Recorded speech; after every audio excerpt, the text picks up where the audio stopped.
Dia. Meu nome é Lucas Unedo, sou reitor de Urologia do Hospital Federal da Lagoa e hoje no Clube de Revista nós vamos discutir sobre o artigo Validação e comprovação da versão brasileira do questionário PIN-Q em crianças com disfunção do trato urinário inferior. São autores de uma Universidade Federal de São Paulo que publicaram um estudo em setembro de 2025 na Revista Paulista de Pediatria.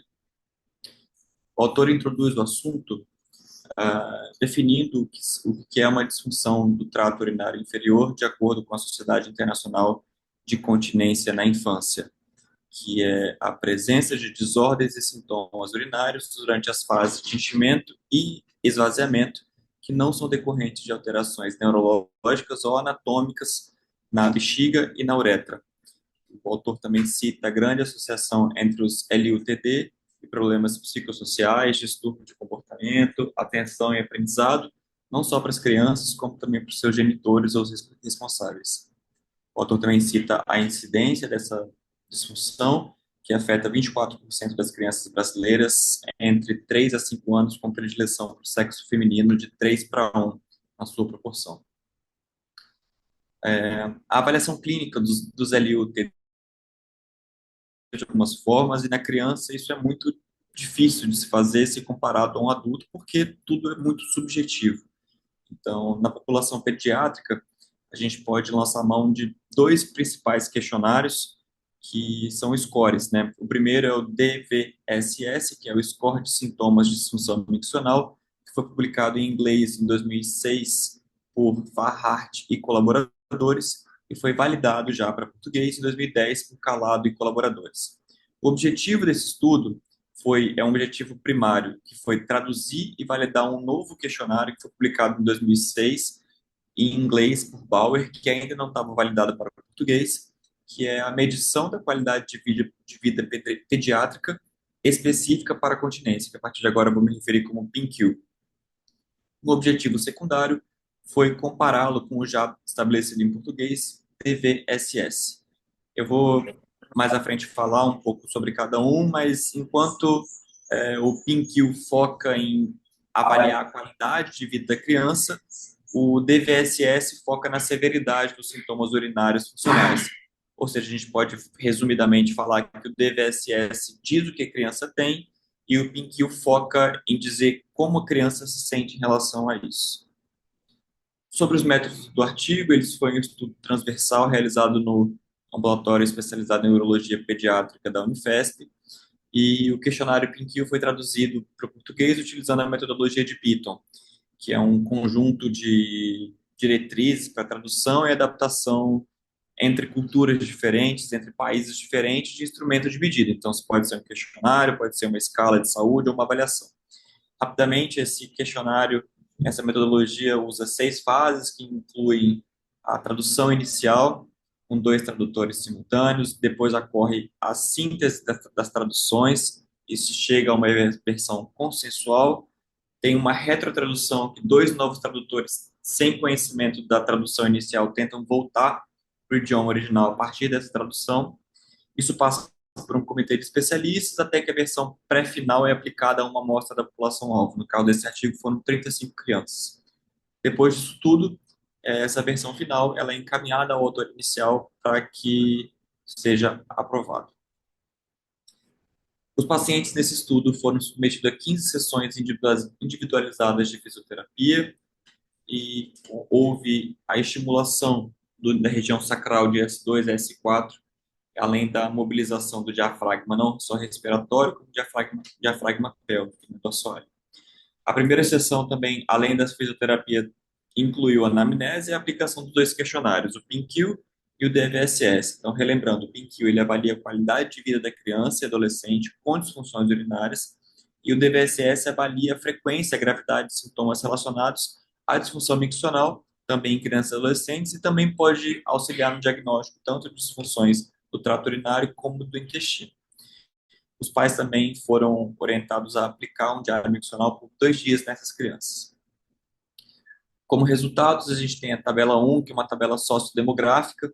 Foram realizadas 20 sessões numa amostra de 20 pacientes. Houve predileção por crianças do sexo masculino, a raça mais prevalente foi a raça parda, ou derivados, e os principais diagnósticos. Então, pacientes com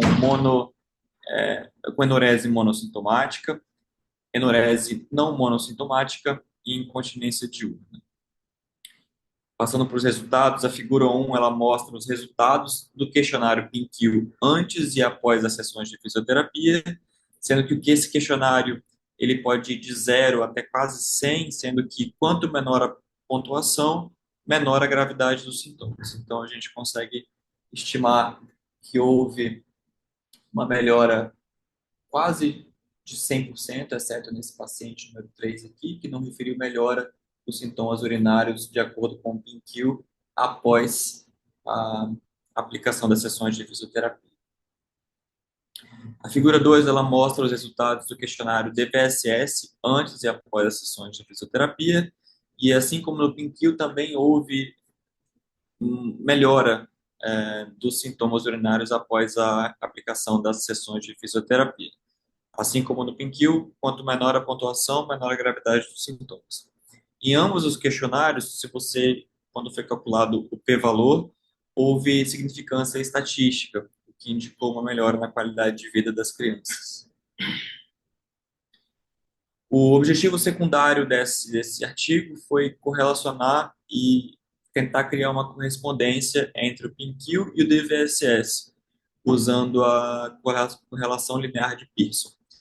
A tabela 2 mostra que antes da aplicação da fisioterapia não houve significância na correlação entre as variáveis, porém depois da aplicação da fisioterapia, as variáveis tiveram, na sua comparação, uma significância estatística.